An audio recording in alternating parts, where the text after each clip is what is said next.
चलिए अब थोड़ा सा डिटेल में देख लेते हैं what is completely inelastic collision in 1D यानी वन डायमेंशन। ठीक है, तो पहले डायग्राम देख लेते हैं।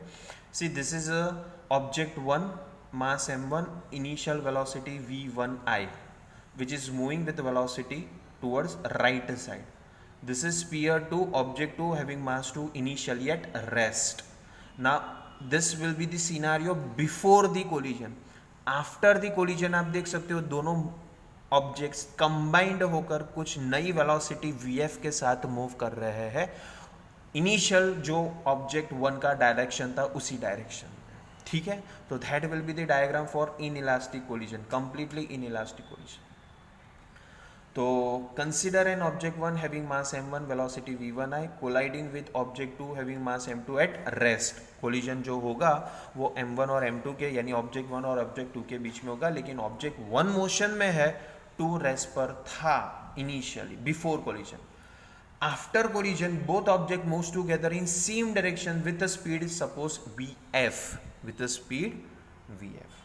ठीक है, अब हमने कह दिया है कि ये तो इनइलास्टिक कोलिजन है, तो इनइलास्टिक कोलिजन में तो काइनेटिक एनर्जी कंजर्व नहीं होता क्योंकि कुछ ना कुछ काइनेटिक एनर्जी लॉस हो जाता है। तो कितना काइनेटिक एनर्जी लॉस हुआ अब वो मुझे कैलकुलेट करना है, तो कैसे कैलकुलेट करें देखते हैं। चलिए, सो हमने देखा था कि कोई भी टाइप का कोलिजन क्यों ना हो, मोमेंटम का कंजर्वेशन तो होता ही है। तो according to the law of conservation of linear momentum m1 v1i plus m2 v2i equal to m1 plus m2 into vf। ये इनिशियल मोमेंटम ऑफ ऑब्जेक्ट 1, ये इनिशियल मोमेंटम ऑफ ऑब्जेक्ट 2 और ये final momentum of this system.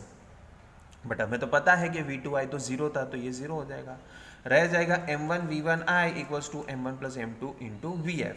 तो आप vf का formula बनाइए तो ये जो टोटल मास है वो यहाँ पर आ जाएगा इसके नीचे।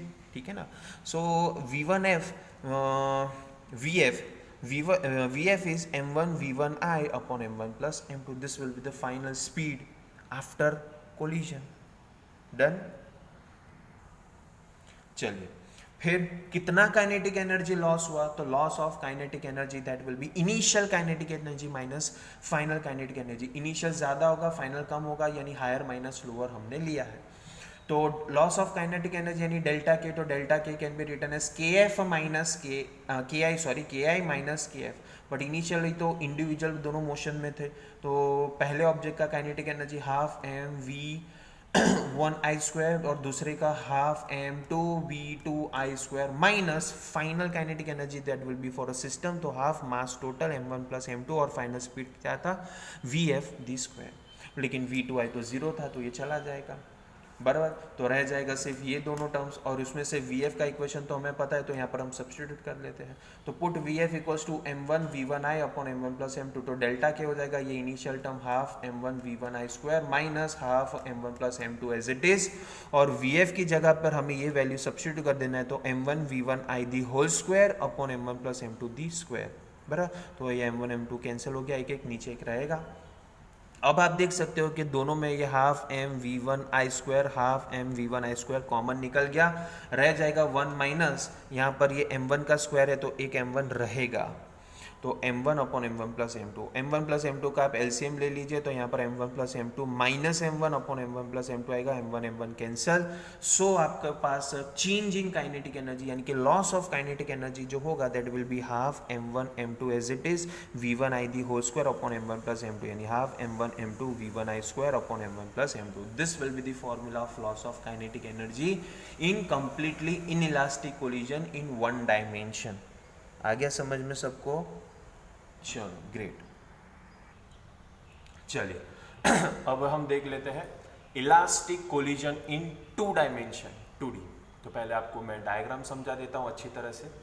देखिए, consider object 1 having mass m1 velocity v1i is colliding with object 2 have mass m2 with velocity v2i, but initially this second object is at rest and the first object is moving towards the right side।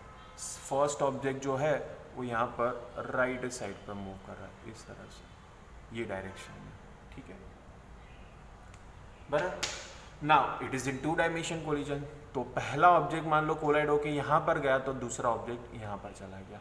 So let us consider कि first object is moving in first quadrant making an angle theta 1 with respect to positive x-axis. तो ये theta 1 तो ये भी तो theta 1. So v1f is the final velocity of object 1 after collision. तो the component of v1f with respect to angle will be known as v1f cos theta 1. और cos को perpendicular हो जाएगा sin, तो this will be v1f sin theta 1. Done.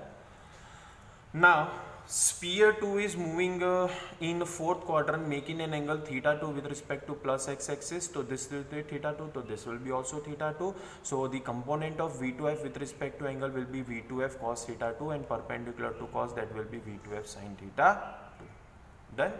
Diagram clear हो गया सबको? तो आगे बढ़ते हैं. Consider object 1 having mass m1 and velocity v1i moving along positive x-axis, जैसे कि आप देख सकते हो यहाँ पर.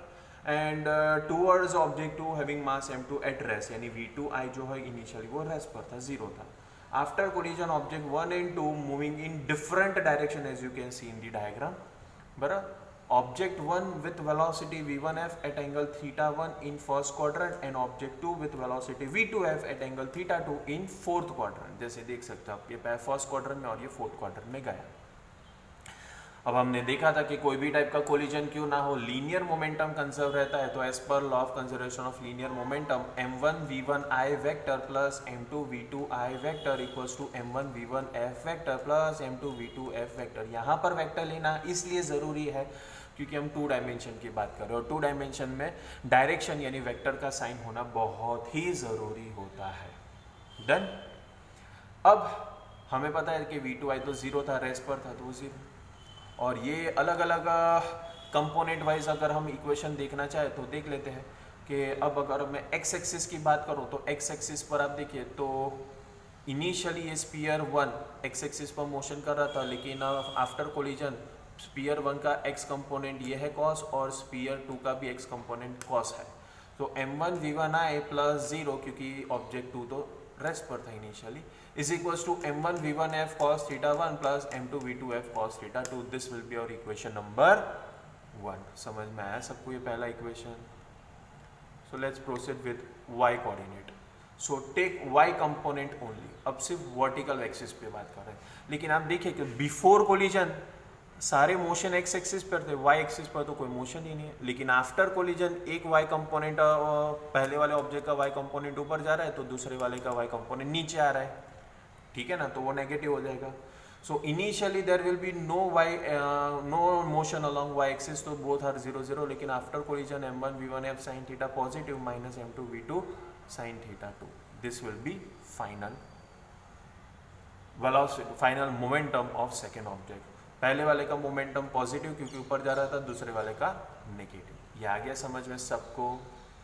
ग्रेट. चलो तो नेक्स्ट अब आ जाते हैं कंजर्वेशन ऑफ काइनेटिक एनर्जी. क्योंकि ये इलास्टिक कोलिजन है तो काइनेटिक एनर्जी कंजर्व होता है, ऐसा हमने देखा था.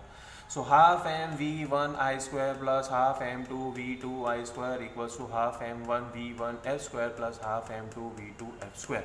उसमें से हमें पता है कि v2i 0 है तो वो 0 हो गया. ठीक है, ये आ गया आपके पास 1 2 3 इक्वेशंस. अब इसमें देखिए, इसमें से गिवन टर्म्स आपको क्या होंगे, तो 4 गिवन टर्म्स आदर m1 m2 v1i v2i, ये 4 टर्म्स के वैल्यूज आपको प्रोवाइड किए गए होंगे. ठीक है, फिर ये 3 इक्वेशंस हमारे पास है, जैसे आप देख सकते हो y एक्सिस का एक, x एक्सिस का x और काइनेटिक एनर्जी का एक दूसरा इक्वेशन, जिसमें 4 अननोन टर्म्स है v1f v2f और थीटा 1 थीटा 2. तो ये तो बड़ी नाइंसाफी हो गई. क्यों? क्योंकि 4 अननोन टर्म्स और 3 इक्वेशंस, नाइंसाफी होगा ही नहीं सॉल्व कभी. इसलिए ऐसे टाइप के क्वेश्चंस जब न्यूमेरिकल्स में आएंगे ना, तो आपको ये 4 में से कोई एक डेटा दिया होगा already, v1f v2f theta 1 theta 2, इन 4 में से कोई ना कोई एक डेटा आपको पहले से मिला दिया होगा क्वेश्चन में, तो फिर हो जाएगा 3 इक्वेशन 3 अननोन. तो मैक्स के कंसेप्ट से हम सॉल्व कर सकते हैं ना, 3 इक्वेशन 3 अननोन्स, तो we can solve. Done. So that was elastic collision in 2 dimension. समझ में आ गया सबको? That's great. चलो